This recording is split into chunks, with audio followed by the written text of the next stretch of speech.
Hi hello, welcome back to my YouTube channel. എല്ലാവർക്കും ആദ്യം തന്നെ ഹാപ്പി ഓണം, നല്ലൊരു ഓണക്കാലം ആശംസിക്കുന്നു.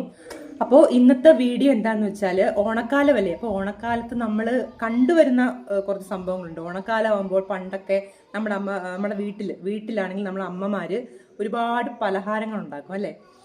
അച്ചപ്പം, ചിപ്സ്, കൊഴലപ്പം, പിന്നെ എന്താ മുറുക്ക്, അങ്ങനെ കുറേ പലഹാരങ്ങളുണ്ടല്ലോ. അപ്പോൾ ഇപ്പോഴത്തെ കാലഘട്ടത്തിൽ എനിക്ക് തോന്നുന്നു കുറച്ച് ആൾക്കാർ അത് ഫോളോ ചെയ്യുന്നുണ്ട്, കുറച്ച് പേര് പിന്നെ റെഡിമെയ്ഡ് ഐറ്റംസ് ആണ് വാങ്ങുന്നത്. നമ്മൾ എല്ലാ ഐറ്റംസും ഒന്നും ഉണ്ടാക്കിയില്ലെങ്കിലും നമ്മുടെ അമ്മമാർ ഒന്ന് രണ്ട് ഐറ്റംസ് ഒക്കെ ഉണ്ടാക്കും. അപ്പം ഇന്നത്തെ വീഡിയോയിൽ അങ്ങനെ ഒരു ഐറ്റം ആണ് ഞാൻ കാണിക്കാൻ പോകുന്നത്. അപ്പം നമ്മുടെ അമ്മായിയാണ് ആ ഒരു ഐറ്റം ഉണ്ടാക്കുന്നത്. അമ്മായി അപ്പോൾ ഇന്ന് ഉണ്ടാക്കാൻ പോകുന്ന ഐറ്റം എന്ന് വെച്ചാൽ കുഴലപ്പമാണ്. ഇത്തവണത്തെ ഓണത്തിന് ഞാനും ഒരു എൻ്റെതായ എന്തെങ്കിലും ഒരു ഐറ്റം ഉണ്ടാക്കണമല്ലോ എന്നൊരിക്കൊരു ആഗ്രഹം. അപ്പം അങ്ങനെ ഞാനും ഒരു ഐറ്റം ഉണ്ടാക്കുന്നുണ്ട്. അത് നമ്മുടെ വീഡിയോയിൽ എന്തായാലും ഇടുന്നതായിരിക്കും. എല്ലാവരും സപ്പോർട്ട് ചെയ്യുക. ഓക്കെ. അപ്പോൾ ഇപ്പോഴത്തെ ഈ നമ്മളിപ്പോൾ ഉണ്ടാക്കാൻ പോകുന്ന കുഴലപ്പത്തിന് ഞാനും ഉണ്ട് ഹെൽപ്പിങ്. എൻ്റെതായ കുറച്ച് ഹെൽപ്പിംഗ് ഒക്കെ ഉണ്ടായിരിക്കും. പക്ഷേ എന്നാലും പൂർണ്ണമായിട്ട് അമ്മായിയാണ് അതിൻ്റെ ഫുള്ള് കുഴലപ്പത്തിൻ്റെ ചെയ്യുന്നത്. അപ്പോൾ നമുക്ക് നേരെ നമ്മുടെ ചടങ്ങുകളിലേക്ക് കടക്കാം. ഓക്കെ. കുഴലപ്പമാണ്. അപ്പം നമ്മൾ അരി പൊടിച്ച് വെച്ചിരുന്നു, അതെടുത്ത് വറുക്കുകയാണ്. ഒരു തോനെ വറുക്കുക, കാരണം വേറെ എന്തെങ്കിലുമൊക്കെ നമുക്ക് ഉണ്ടാക്കുന്നുണ്ട്. അപ്പോൾ ഇന്നുണ്ടാക്കുന്നത് കുഴലപ്പം. അതിൻ്റെ മുന്നോടിയായിട്ടാണ് അരി നമ്മൾ വറക്കുന്നത്. നമ്മളിപ്പോൾ ഫസ്റ്റ് ചെയ്യേണ്ട ഒരു ചടങ്ങാണ് കേട്ടോ ഈ ഒരു അരിപ്പൊടി വറക്കൽ. അത് കുറേ നേരം വേണ്ട, ഒരു 10-15 മിനിറ്റോളം മതി. പൊടി ഒന്ന് നന്നായിട്ട് ചൂടായി കിട്ടുന്നവരെ നമ്മളിങ്ങനെ ഇളക്കിക്കൊണ്ടേയിരിക്കണം. അതിനുശേഷം നമുക്ക് ആവശ്യമുള്ള കൊച്ചുള്ളിയും വെളുത്തുള്ളിയും ഒക്കെ എടുത്തു വെക്കുവാണ്. എല്ലാവരും ഇതൊക്കെ ആഡ് ചെയ്യുമെന്ന് അറിയത്തില്ല. ആഡ് ചെയ്യുമെങ്കിൽ ഒന്ന് കമൻറ്റ് ചെയ്യണേ. നമ്മൾ പക്ഷേ ഇതൊക്കെ ആഡ് ചെയ്യുന്നുണ്ട് ഇതിനകത്ത്.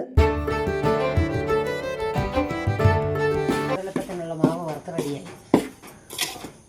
അതിന് ആറിയതിന് ശേഷം നമുക്ക് ബാക്കി ചടങ്ങുകളിലേക്ക് കടക്കാം. അപ്പോൾ ഈ ഒരു പരുവത്തിലാണ് നമ്മൾ അരി മൂപ്പിച്ചെടുക്കുന്നത്. ഓക്കെ. അപ്പോൾ നല്ല ഒരു 10-15 മിനിറ്റ് നമ്മൾ ഇങ്ങനെ കൊടുത്തുകൊണ്ടേയിരിക്കണം. അപ്പോൾ ഈ ഒരു ചൂട് പരുവത്തിലായിട്ട് വേണം നമുക്ക് ഈ പൊടി കിട്ടാനായിട്ടെങ്കിൽ പെർഫെക്റ്റ് ആയിട്ട് നമുക്ക് എന്ത് സാധനവും കിട്ടത്തുള്ളൂ. ഓക്കെ. ഇനി വേണ്ടതെന്ന് വെച്ചാൽ നമുക്ക് ഇതിലേക്ക് ആഡ് ചെയ്യാൻ തേങ്ങ വേണം. തേങ്ങയ്ക്കകത്താണ് നമ്മൾ ഈ ചുമന്നുള്ളിയും വെളുത്തുള്ളിയും ഒക്കെ മിക്സ് ചെയ്ത് നമ്മൾ ചേർക്കുന്നത്. പക്ഷേ ഇതിൻ്റെ ഒരു ഒറിജിനാലിറ്റി ഫീൽ ചെയ്യണമെങ്കിൽ നമ്മൾ ഇങ്ങനെ തിരുമ്പി തന്നെ എടുക്കണം.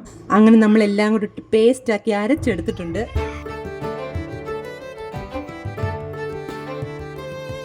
പിന്നീട് നമ്മളിത് പൊടിയിലോട്ട് ആഡ് ചെയ്യുവാണ്. പൊടി നന്നായിട്ട് ചൂടാറിയതിന് ശേഷമേ ആഡ് ചെയ്യാവൂ.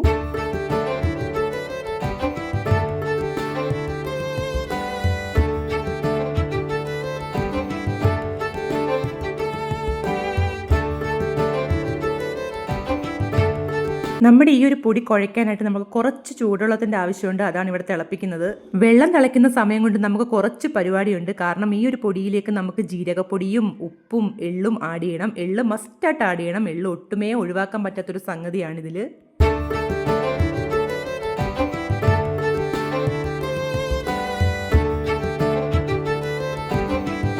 അങ്ങനെ നമ്മുടെ വെള്ളമൊക്കെ ചൂടായി നമ്മൾ കുഴയ്ക്കുന്ന പരിപാടിയിലേക്ക് കടക്കുവാണ്. കുഴയ്ക്കുമ്പോൾ പ്രത്യേകം ശ്രദ്ധിക്കേണ്ടത് ഒരുപാട് അങ്ങ് വെള്ളമായി പോരുത്, ലൂസാവരുത് ഒട്ടും. നമ്മളൊരു ഇടിയപ്പത്തിനൊക്കെ കുഴയ്ക്കുന്ന പരുവല്ലേ, ആ ഒരു പരുവത്തിൽ വേണം ഇത് കിട്ടാൻ. കാരണം നമ്മളിത് പരത്തേണ്ട ഒരു സംഗതിയാണ്. അതുകൊണ്ട് ഒട്ടുമേ ലൂസാവായി പോവരുത്.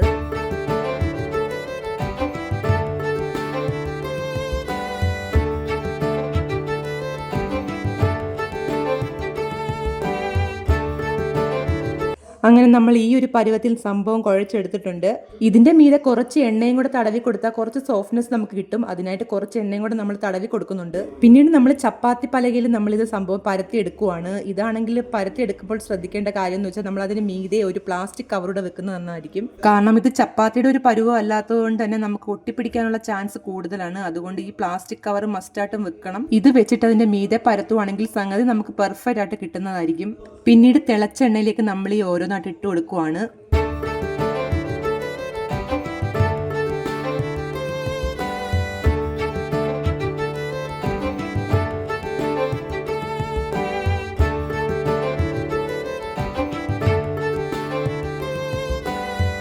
ഫൈനലി നമ്മുടെ ഓണം സ്പെഷ്യൽ കുഴലപ്പം ഇവിടെ റെഡി ആയിട്ടുണ്ട്. ഒട്ടുമേ മായമില്ലാത്ത നമ്മുടെ സൂപ്പർ കുഴലപ്പമാണ്. അങ്ങനെ ഞാൻ തന്നെ ആദ്യമേ ഒരു കുഴലപ്പമൊക്കെ എടുത്ത് ടേസ്റ്റ് ചെയ്യുവാണ്. സൂപ്പർ ടേസ്റ്റ് ആയിരുന്നു കേട്ടോ.